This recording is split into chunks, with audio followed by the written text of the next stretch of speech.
Well, hello and welcome to Business 360. I'm Ashmit Kumar, and here are the headlines that we're tracking this evening. Market ends with gains for the second straight day in a row. All sectoral indices except Nifty FMCG trade in the green. The rupee ends weaker compared to yesterday. Mock drills conducted across hospitals in India to check preparedness of health facilities as the government steps up its COVID vigilance. Only 163 new COVID cases reported in the last 24 hours as active cases hover around the 3,400 mark. No new deaths have been reported. Bharat Biotech says that its intranasal COVID vaccine Innovac has been priced at 800 rupees for private marketers and 325 rupees for union and state governments. The vaccine will be rolled out as a booster dose for adults in the 4th week of January. The company has, however, not released any efficacy data so far. China relaxes COVID curbs further. It will be scrapping its quarantine requirement for international passengers from the 8th of January. The nation reported 20,000 new cases on an average last week. As per World Health Organization, it has not released data since the 23rd of December. The waiting period for Digital India bill gets longer. Sources tell CNBC-TV18 that the regulatory framework still needs more work. The draft bill, which aims to replace the existing IT Act, will now be released for public comments by early 2023. Ukraine says Russian army attacked dozens of towns in eastern Ukraine a day after Moscow accused it of attacking its airbase miles away from the front line.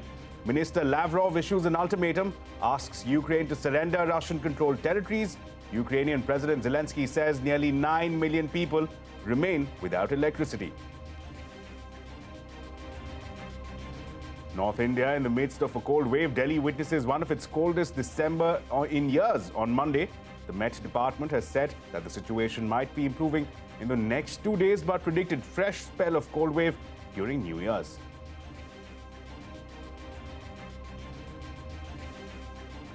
Well, amid the recent surge in COVID cases across the world, India's numbers have remained largely stable over the last 24 hours. India has reported 157 new COVID cases, with active cases declining marginally to a little over 3,400.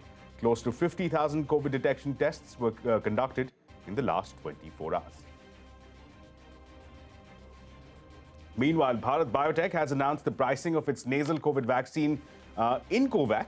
The vaccine has been priced at 800 rupees for private markets and 325 rupees for central and state governments. Bharat Biotech says that the nasal vaccine will be rolled out as a booster dose in the last week of January. Those above the age of 18 will be eligible to take the vaccine. The company has, however, not yet released any efficacy data.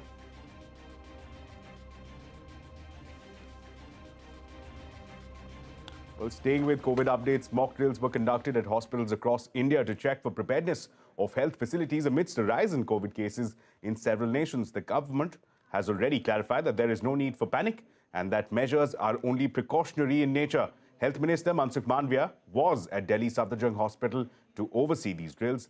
Abhimanyu Sharma gets us more on this story. Mock drills are being conducted at COVID centers which have been prepared across the country to check for COVID preparedness. The Union Health Minister Mansukh Mandavia paid a visit to this facility at Safdarjung Hospital today morning.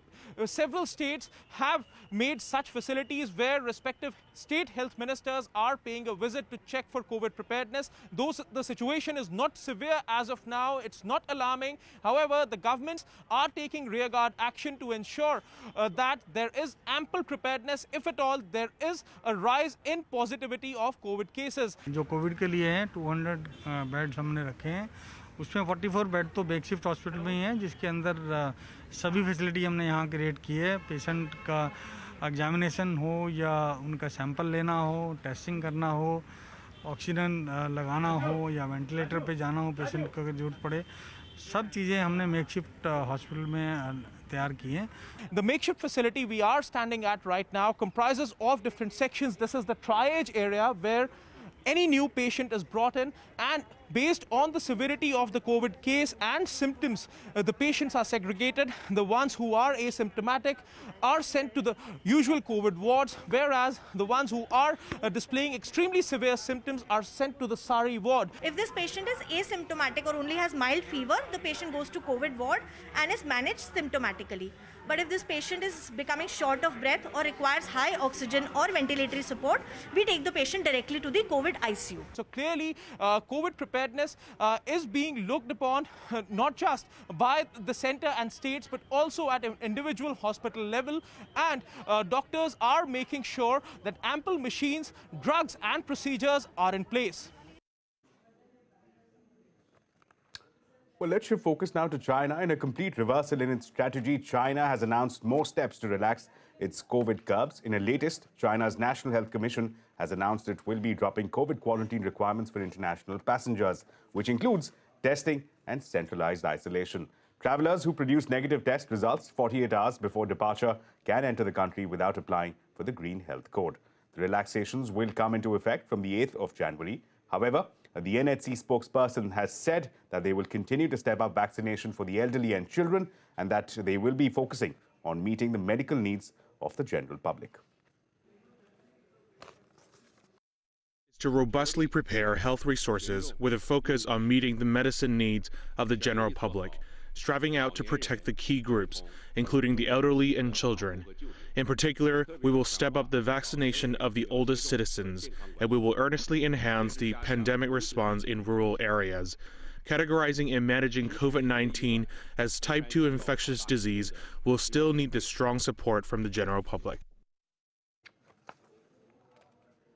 Well, to take this forward, I'm now joined by Jonathan Cheng, China Bureau Chief at the Wall Street Journal.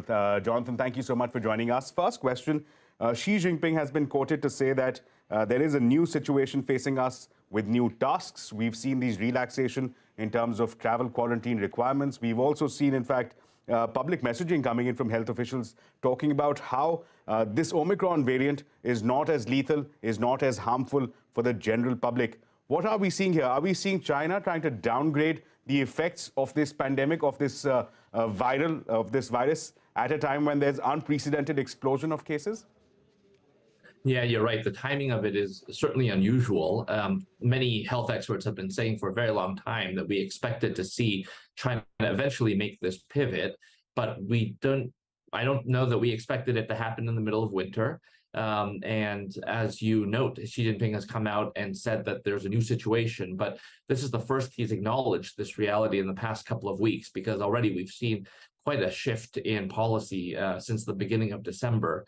But of course, this just adds emphasis to the fact that China really is turning the corner here and trying a whole new policy. Whether or not it will lead to mass fatalities and whether or not it will work out as smoothly as many people are hoping that it will is another matter.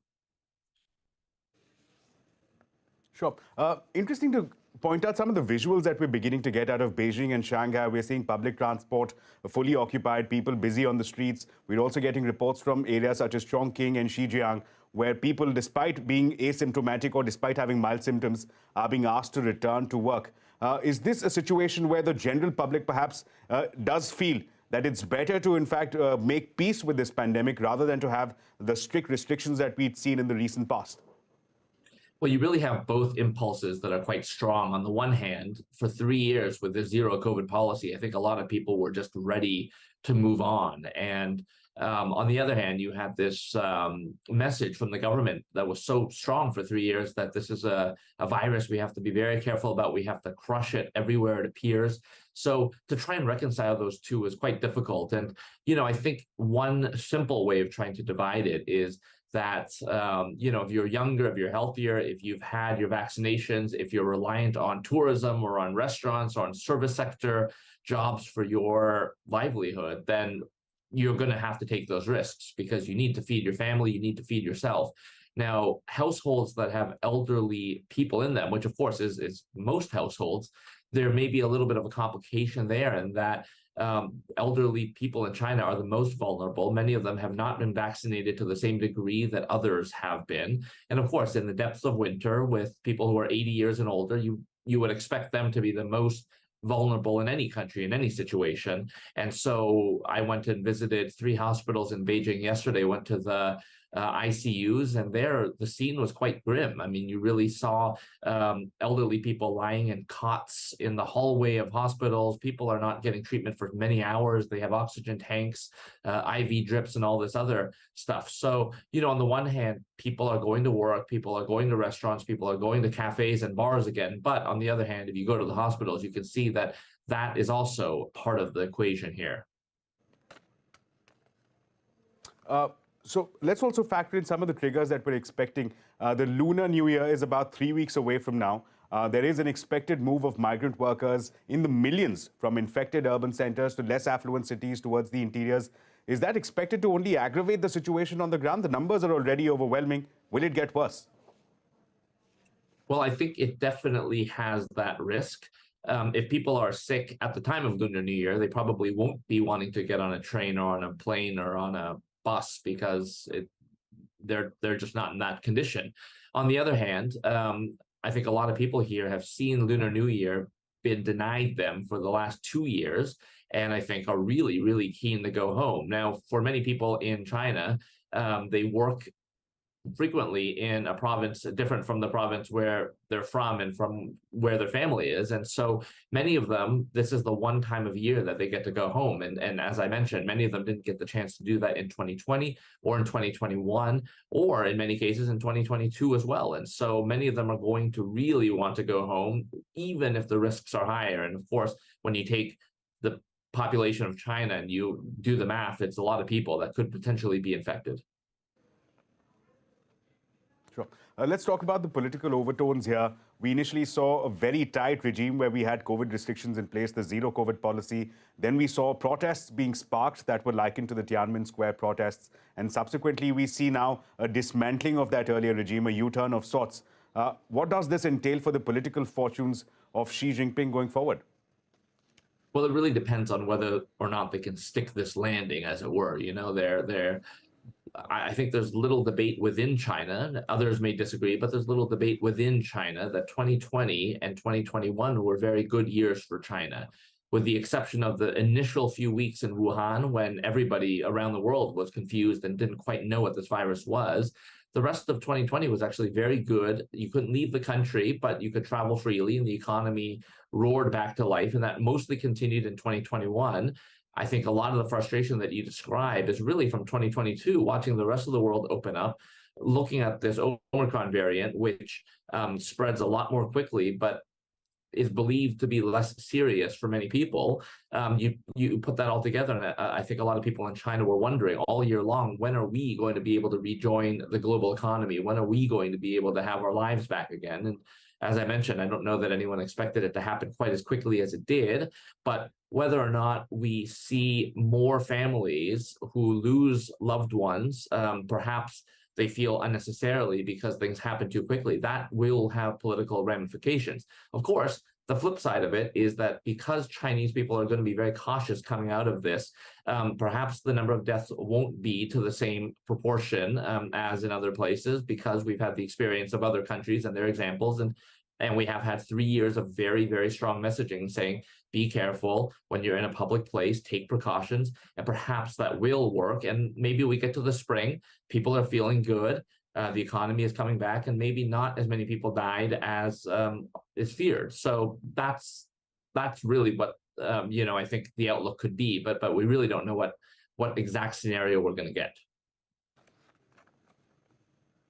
Right, Jonathan, thank you so much for taking out your time and sharing your thoughts and some updates on the situation there on the ground. Quite grim there, the China picture, but that's all the time that we have with Jonathan. Thank you so much once again for taking time out to speak to us. But with that, it's time now to slip into a very short break, but coming up on the other side, the waiting period for Digital India Bill gets longer. Sources tell CNBC-TV18 that the regulatory framework still needs more work. Welcome back. Here's a view from the markets now. Despite a volatile session, markets ended with gains for the second straight session. Sensex and Nifty ended over 0.5% in the green, while mid-caps outperformed. That index ended over 1% higher. Metal stocks led from the front. All sectoral indices ended higher, except for Nifty FMCG. Prashant Nair is joining us now with a quick wrap of the day's market action. Prashant. Well, the pullback continues. A lot of people in the morning were doubting whether yesterday was a one-day wonder. And I think today's session put some of those doubts to rest. So we had a decent day and not very much by way of volatility, although the market did come off a little bit from the highs of the day. Banks did a little lesser as compared to the Nifty. I'll get to specifics. Broader markets were fine. Mid caps and small caps. Advance decline was some 4:1 in favor of advances. Metals is a space which was, did the best, 4% of the index itself. PSU banks continued the pullback, and real estate as a space did well. Actually, the FMCG index was the only one which was lower, except that most of the sectors were in the green. The top three gainers all from metals and metal indices: Hindalco, Tata Steel, JSW Steel, your Tata Motors, ONGC, and Asian Paints, which did well as well. In the broader space, PSU banks, right? IOB stood out with very large volumes. Non-Nifty metal names, JSPL, Nalco. There were smaller names like JBM Auto, HEG, Fact, Praj Industries, sugar names like Triveni, Dwarikesh, Dhampur, and data patterns which stood out as well. As I said, breadth was fairly positive and strong. The Nifty is now bumping into an important level, which is basically the rising trend line all the way from June lows. It's a clean, straight, upward sloping trend line on the break of which the market accelerated its fall, and we are now back there at about 18,140. And I think a day more, 2 days more of stable, normal kind of markets perhaps should give more confidence to the bulls that what we saw late last week perhaps was, not structural weakness, but just weaker hands getting shaken out and the market devoid of froth looking a little better. Back to you. Right, Prashant, thanks a lot for that. Now, the government may miss its December deadline as far as releasing the Digital India Bill draft is concerned. Sources tell CNBC-TV18 that the regulatory framework being developed for digital companies needs more work. The draft bill will be likely to be released for public comments by early 2023. CNBC-TV18 also learned that the government is hoping to complete stakeholder consultation in time to table the bill in the monsoon session of Parliament next year. The bill, which aims to replace the IT Act of 2000, may also include a legal framework for blockchain and metaverse. At least 4 employees were killed in a fire incident that broke out at one of the blocks of an API manufacturing plant of Laurus Labs in Visakhapatnam. One employee is undergoing treatment. Company tells CNBC-TV18 that it has launched an investigation into the incident to determine the cause of the fire. The company also maintained it sees no material impact on its operations. Apparel retailer V-Mart Retail says that discretionary consumption is suffering as inflationary pressures continue to hurt the wallets of customers. Managing Director Lalit Agarwal added that demand has dipped sharply in December as compared to pre-COVID levels. In the December month, we are seeing a little lull, and then people are once again, the winter was not there for the last 15 days, and then now once again in this week we are seeing winter coming back. So it is once again coming back. So largely it is driven by seasonality or festival or the need in the family, which is wedding. So need-based shopping is happening, but other than that, the aspirational levels are not getting met because there is a stress in the customer's pocket. So we are seeing a little dull from that perspective if we compare it from the pre-COVID levels. Meanwhile, travel website ClearTrip says that it has been seeing steady demand this holiday season. ClearTrip CEO Ayappan R said that demand has been touching an all-time high in the last few days, adding that they haven't seen any holiday cancellations. The demand has been super unpredictable. The last 12 months has been a roller coaster for all of us in the travel space, whether it's airlines, hotels, bus operators, trains. I think for everyone, learning has been the key. Through this period, because you never know what's going to happen 3 months from now. All is well for the holiday period, and we haven't seen any cancellations. The demand that we have been touching has been all-time high in the last few days, and we believe that's going to continue for weeks ahead. Mobile device makers and technology companies in India are set to adopt USB Type-C as a standard charging port by March of 2025. The Consumer Affairs Secretary Rohit Kumar Singh said that the objective is to reduce the use of number of chargers per household and to minimize e-waste in the country. Meanwhile, mobile phone manufacturer Xiaomi has partnered with Reliance Jio to offer true 5G services to its customers. The latest updates provide eligible Xiaomi users with 5G connectivity. Xiaomi models supporting the SA network received the update. The company assured that its smartphones have undergone thorough testing to ensure seamless experience of 5G. Ukraine says the Russian army attacked dozens of towns in eastern Ukraine a day after Moscow accused it of attacking its airbase miles away from the front line. Ministers Lavrov issued an ultimatum asking Ukraine to surrender the Russian-controlled territories. Ukraine President, meanwhile, Zelensky says that nearly 9 million people remain without electricity. Taiwan says it will be extending its compulsory military service rule from the current 4-month period to 1 year from 2024. The decision comes after Taiwanese government accused China of one of its biggest incursions in the airspace. China said that the strike drills were in response to provocations from the US and Taiwan. Coming back home now, North India is in the midst of a cold wave. Delhi, in fact, is witnessing one of its coldest Decembers in years on Monday. In a conversation with CNBC-TV18, the Met Department has said that the situation might improve in the next 2 days, but predicted fresh spell of cold wave conditions during New Year's Eve. After a long period, that November, December, we were not having any WD. Now the WD is coming. On 28th night, it will affect the hill area. So we have predicted the light to moderate snowfall and rain also over Jammu Kashmir, Himachal Pradesh. There may be clouding over Punjab, Haryana. After that WD passes, New Year, we may get fresh spell of cold wave and fog. And well, with that, it's a wrap on this edition of Business 360. Thanks so much for watching. Stay tuned to CNBC TV18. The news and updates continue on the other side.